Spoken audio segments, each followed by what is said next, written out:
அனைவருக்கும் வணக்கம்.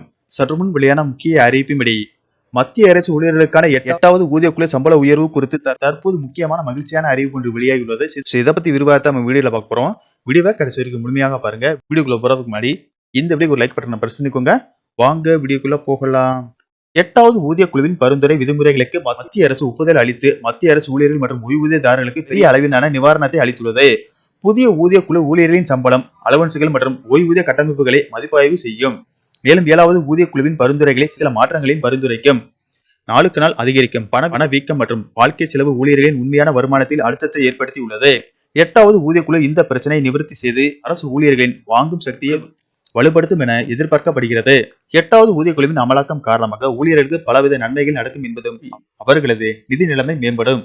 8வது ஊதியக்குழுவின் பிட்பேன் ஃபேக்டர் 1.92 முதல் 3க்குள் இருக்கும் என எதிர்பார்க்கப்படுகிறது. இதன் அடிப்படையில் ஓய்வூதியதாரர்களின் ஓய்வூதிய உயர்வு தீர்மானிக்கப்படும். மத்திய அரசு ஊழியர்கள் ஓய்வு பெறும் போது மொத்த ஓய்வூதியத்தில் ஒரு பகுதியை ஒரே நேரத்தில் மொத்தமாக எடுக்கும் வசதி உள்ளது. இதற்கு ஈடாக ஓய்வூதியத்தில் இருந்து ஒரு குறிப்பிடத்தக்க தொகை ஒவ்வொரு மாதமும் கழிக்கப்படுகின்றது. கம்ப்யூட்டர் பென்ஷன், அதாவது மாற்றப்பட்ட ஓய்வூதியம் 15 ஆண்டுகள் வரை மாத ஓய்வூதியத்தில் இருந்து கழிக்கப்படுகின்றது. அதன் பின்னர் ஓய்வூதியதாரர்களுக்கு முழு ஓய்வூதியம் கிடைக்க தொடங்கும்.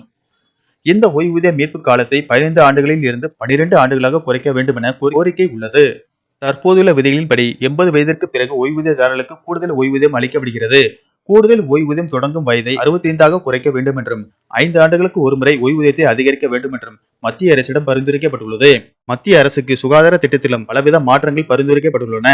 மேம்பட்ட மருத்துவ வசதிகள், அதிக மருத்துவமனைகள், பணமில்லா சிகிச்சை, ஊழியர்களின் குடும்ப உறுப்பினர்களுக்கு மேம்பட்ட வசதிகள் ஆகியவை இவற்றில் அடங்கும்.